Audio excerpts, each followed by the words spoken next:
Here with Arnie Jensen on SACTV.com, and we're talking about cars of the future and car efficiency. And Arnie is co-owner of a shop here in town, the El Camino Smog Repair. El Camino Smog and Repair. On El Camino and Walnut. Yeah. 5101 El Camino, Carmichael, California. That's right, next to Hagen's Orange Freeze. Good stuff. I love that. We're talking about now cars of the future because you worked on cars and I sold you my Toyota. That's right. And I guess that's one of your model vehicles that you kind of work on, huh? Yeah, I've got 27 years in the business, and I've got a strong background in Japanese as well as domestic, but I'm pretty well rounded. We've even begun to do some European, but the European cars are a little bit proprietary to the dealers because they don't. You have to have special tools, right? And the higher end cars manufacturers are very candid about how to work on their cars because they want to keep the money at the dealership. Mm-hmm. I, however, work on everything that you can pop the hood on, practically. Yeah. You know cars. Yeah. Better than anyone I know. But you had an interest in the environment and making cars more not only fuel efficient but cleaner for the environment.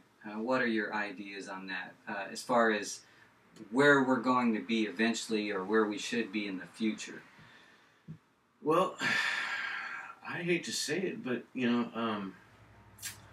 I think we need to get off the crude oil completely because there's always going to be a certain amount of emissions from petroleum-based fuels, and especially when a malfunction occurs and the engine begins to run inefficiently, then you're polluting. Not to mention the warning stickers in California on every pump. It warns against that petroleum causes cancer and birth defects. Yeah, it's kind of ugly. I jotted down a few thoughts here.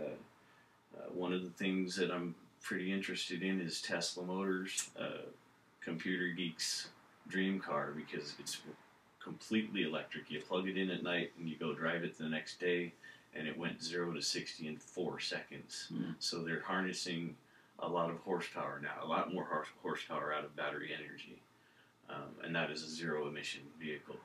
You also have your hybrid vehicles that are gasoline engines, but they don't necessarily run all the time. The engine's purpose is to recharge a large battery that propels the vehicle. If you need to accelerate abruptly, then the engine will start up and it will go under gasoline power.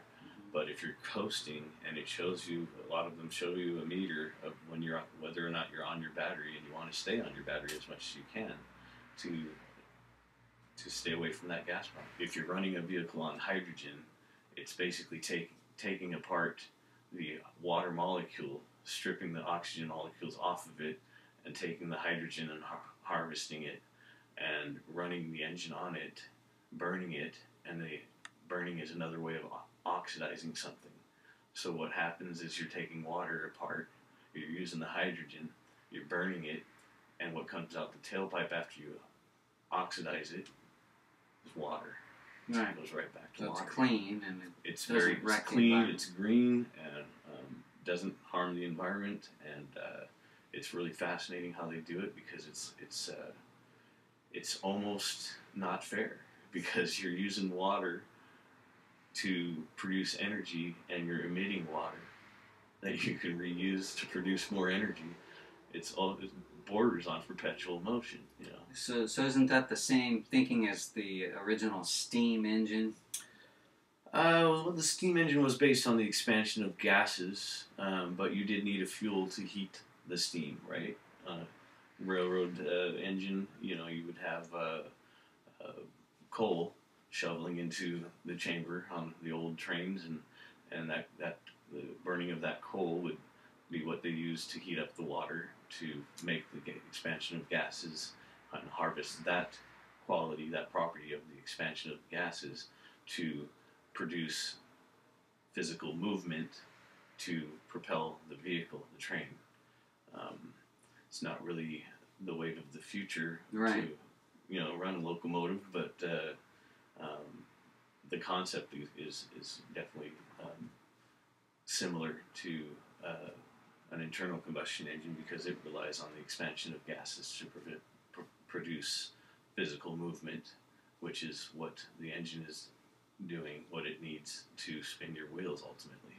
Another concept that was developed by Nikola Tesla, a magnetic motor. Have you ever worked with a magnetic motor that doesn't rely on fuel at all? Well, basically, if you have a gasoline-burning engine, you have a magnetic motor. It's called a starter. Your battery energizes this magnetic motor to get your engine spinning so it'll start up.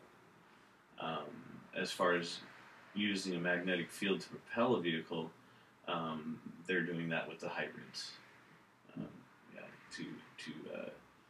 To charge the batteries, and they're using an electromagnetic field, harvesting that electricity from both the car's freewheeling and from the engine's propulsion.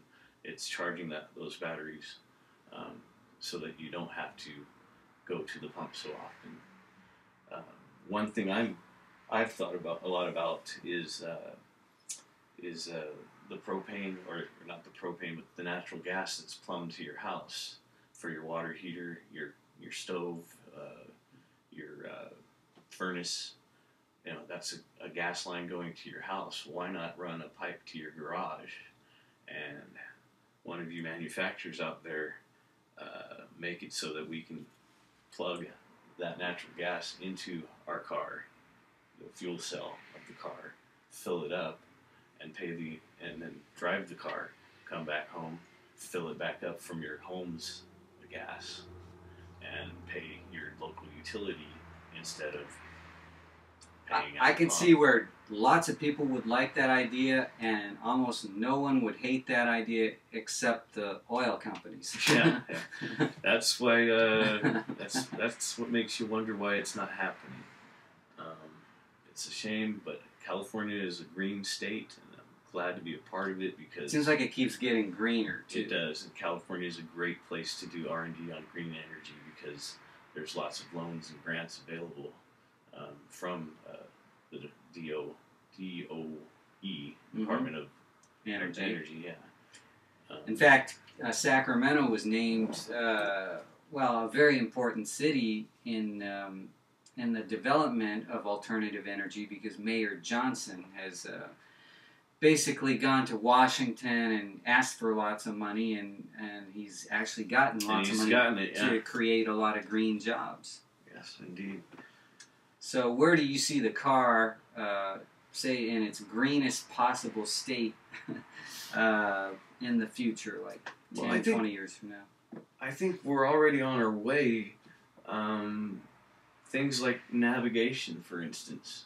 You don't think that would be something that would help the environment, but if you're driving around in circles because you can't find a place, and instead of having a navigation system on the car, because the shortest distance between 2 points is a straight line, and you use your navigation system, you get there quicker, you've burned less, you've consumed less energy, and produced less emissions.